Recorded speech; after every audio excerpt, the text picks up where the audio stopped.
Thank you for joining Wars of the Roses as we continue with Part 5, Vaivasvata Manu, from the Adepts in the Eastern Esoteric Tradition by Manly Palmer Hall, Part 1, The Light of the Vedas.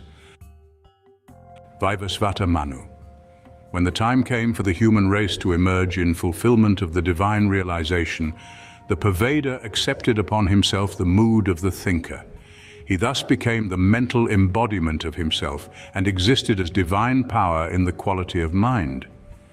By this act, the Pervader, in the terms of the human project, became the first Manu, Svayambhuva, whose name means the son of the self-existent. In this system of religious philosophy, the first Manu is the collective intellect of the entire human life wave. He is the complete man equivalent to the Gnostic Anthropos and the cabalistic Adam. The incarnation of Manu Svayambhuva is accomplished by the sequential embodiments of the 7 powers or principles latent in the primordial mental essence. Humanity becomes the body of the Manu, and human minds together constitute his mind. The procedure by which the mind of the Manu is unfolded, like the opening petals of the lotus, is through the emergence of 6 races from the father-mother race. Each of the races releases into manifestation one of the septenary potentials of the mind of the Manu. These potentials are also personified, and from Svayambhuva appear in order 5 other Manus and then the 7th. Each represents a mental entirety focused in a mental entity. The Manus incarnate in the races, which not only become their bodies but also, perfect objectively, the institutions through which the higher energies of the Manus labor for their own release. The first race never dies, but as the child disappears in the man, the infant humanity expands through a series of appearances, achieving the likeness of maturity and ultimately of old age. The Manu of the 5th great race, the Aryan, is the mind of that race, its collective genius as well as its individual potential. The great being who ensouls the race and bears it out of himself on the plane of mind is called, in the ancient writings, Vaivasvata Manu. He is the son of Vaivasvat, or the son of the sun. From Kabbalah by Maya, Hindu symbol of the 4 worlds, the fourfold creation is shown taking place within the spiritual body of Brahma. At a remote time, difficult if not impossible to establish historically to the satisfaction of Western thinkers, a great leader arose among or appeared to a comparatively insignificant racial nucleus and bestowed the cultural impetus which gradually extended itself throughout the Indian continent and by the process of migration came to dominate the world. The life of the historical patriarch is too remote to be examined, and he has been elevated by the Hindus to the estate of a semi-mythical hero descended directly from the god Brahma. Under the name of Vaivasvata Manu, the father of the Aryas, this ancient leader is venerated as the giver of laws and the revealer of the esoteric tradition. The institutes which he promulgated have spread throughout human society and have become the basic pattern of Aryan ethics. Unless otherwise noted, quotations from the laws of Manu are from the translation by Dr. Buehler, as contained in the Sacred Books of the East, edited by F. Max Mueller. The laws of the Manu, according to Eastern thinking, were revealed to direct the unfoldment of the 5th root race, which was born within the great circle of Himavat, and is now referred to as the Aryan distribution of peoples. Vaivasvata Manu was the seed father, and the 5 branches of the Aryas, which have so far appeared, are descended from him through each other. The Manu's life-mind principle is diffused throughout his race, which has thus become the enlarging embodiment of himself. The Manu was the agent of the supreme deity, and in the terminology of the scriptures, when the Eternal One desired to enter or assume the form of the 5th racial outpouring, he selected the highest adept of the previous racial group as his instrument. The 14 Manus are the potentials of Brahma in terms of the mental principle of races. A race, therefore, is the incarnation of a quality of the divine mind. This quality not only distinguishes one race from another, but also has locked within it the destiny of the creatures which it engenders. The works of the Aryas are revealed through the unfolding of the mental capacities of the Aryan subraces. In the esoteric interpretation, Vaivasvata Manu is therefore also the mind of the Aryas. All productions of the race are the manifestations of this mind, and it is proper to attribute to the Manu the ever-diversified intellectual accomplishments of the racial mind. The Manu is the father of the religions, philosophies, sciences, arts, and crafts which are devised, invented, or adapted through interpretation from earlier cultures by his children. The purposes of the Manu extend like tiny threads throughout the area under his dominion. Each thread is threefold like the sacred cord, for twisted together in its substance are the spiritual, intellectual, and physical energies which are to be manifested through the religions, philosophies, and sciences that emerge from the racial subjective.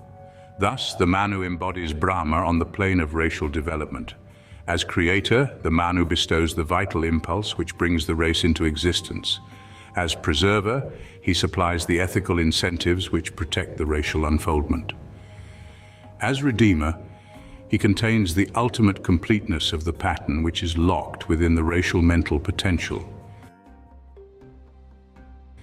The secret tradition of the Aryas reveals a universal plan administered by the eternal divinity through the agencies of immortal beings and mortals who have attained to the state of heroes. Through this system, the Adept tradition was first revealed. The world and its creatures are the parts of one vast political system which has its source in Brahma. Divinity itself is the priest-king and the eternal penitent who must bear the burden of his own works. The supreme power operates through and upon humanity by means of an invisible government seated in the higher dimensions of space on the summit of the Earth Mountain, the fabled Meru.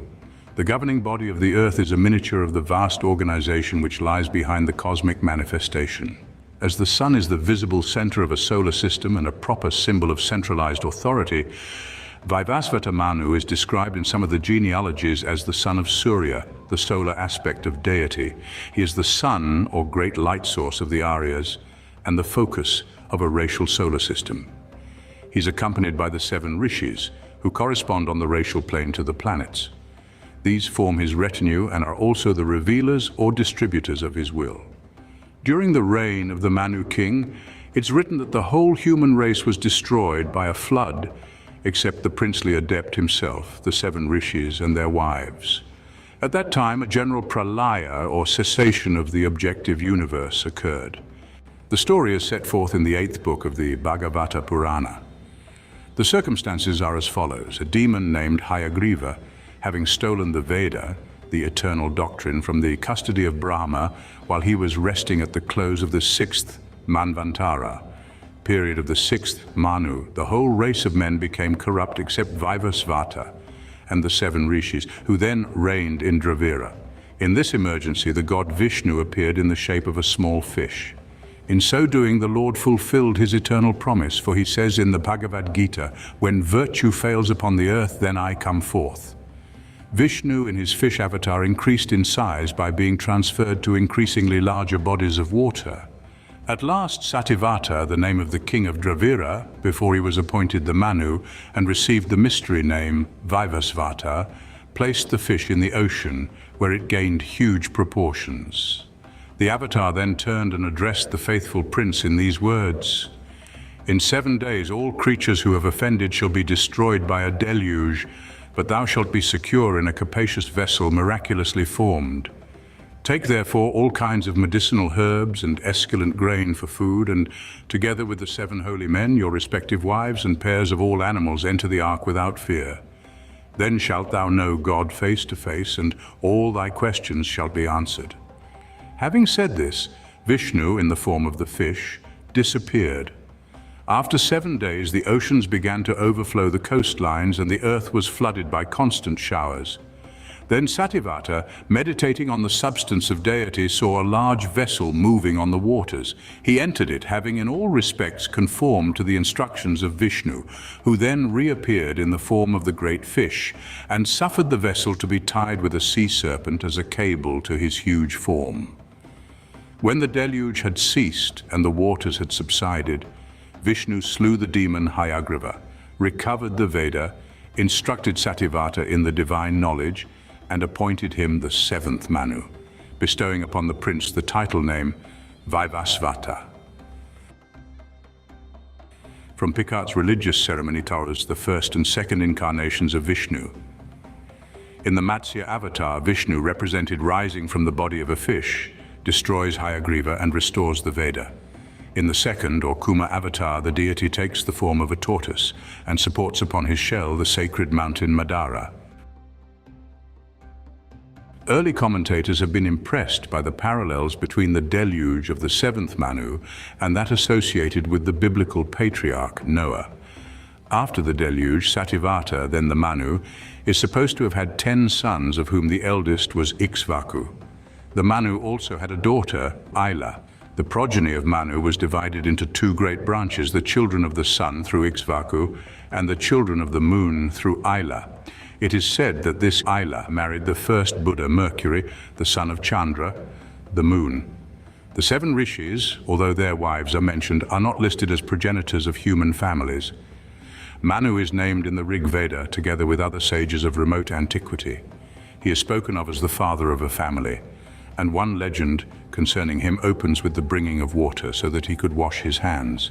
He was the inventor of sacrificial rites and the author of the legal code. He was a ruler of men and a rishi, through whom sacred texts were revealed. He is described as a king and the ancestor of kings, and there is a reference to his coronation. The Rig Veda contains many passages which speak of the sacrifices made by Manu and of his having kindled the sacred fire and invoked the gods to accept the offerings of the sages. He is said to have invented the funereal sacrifices. He befriended mankind by revealing to humanity the ceremony, esoteric disciplines, practiced by the gods. He is credited with the revelation of mantras. There is also the statement, "All Manu said is medicine." Others have carried the same name, which is familiar in the legal descent. The laws of Manu, attributed to this ancient legislator, have largely influenced Hindu culture. The age of the code is doubtful, as the earlier texts have been manipulated. Sir William Jones, the first translator of the code, thought that it belonged to the Vedic age, about 1200 BC. Later writers supposed that it was compiled in the 4th century BC. Professor Max Muller and Dr. Burnell place it about the beginning of the Christian era. The internal evidence supports the antiquity of the work. It seems to antedate the practice of sati, or the suicide of widows. It advises that the son should protect the widowed mother. In the code, Brahmins are called the lords of the world. The Kshatriya, or warrior, caste is to defend them, the Vaishya caste is to collect wealth for them, and the Sudra caste is to perform menial offices. The great epics of Indian literature are unnoticed, as are also many of the deities of the later pantheon. Only Vedic divinities are mentioned. The caste system, which later came to dominate India, seems to have been derived from the Black Yajurveda, which was compiled probably before 500 BC. In the code, metempsychosis, as a means of purification of the soul, is taught. In the laws of Manu, chapter 1, verses 32 to 34, 36 to 41, the great sages approach Manu, who is seated with a collected mind. He declares to them the sacred ordinances by first unfolding the proportions and workings of the divine plan. In answering the questions of the sages, Manu often speaks as though he were himself the ordaining power of the world. Desiring to give birth to the race of men, the Lord became half male and half female, and from his female aspect produced Viraj. Manu continues thus, "But know me, O most holy among the twice born, to be the creator of this whole world, whom that male, Viraj, himself produced, having performed austerities. Then I, desiring to produce created beings, performed very difficult austerities, and thereby called into existence 10 great sages, lords of created being. They created 7 other manas possessing great brilliancy, gods and classes of gods, and great sages of measureless power. Thus was this whole creation, both the immovable and the movable, produced by those high-minded ones by means of austerities, and at my command, each being according to the results of its actions. These holy penitents, sages, by their salutary counsels and the example of their austerities, disclosed the paths of virtue and rectitude to mankind." Thank you for watching, and please don't forget to share, like, subscribe and comment, and if you can, please consider donating to Wars of the Roses. Links to PayPal and Patreon are in the description. Thank you so very much.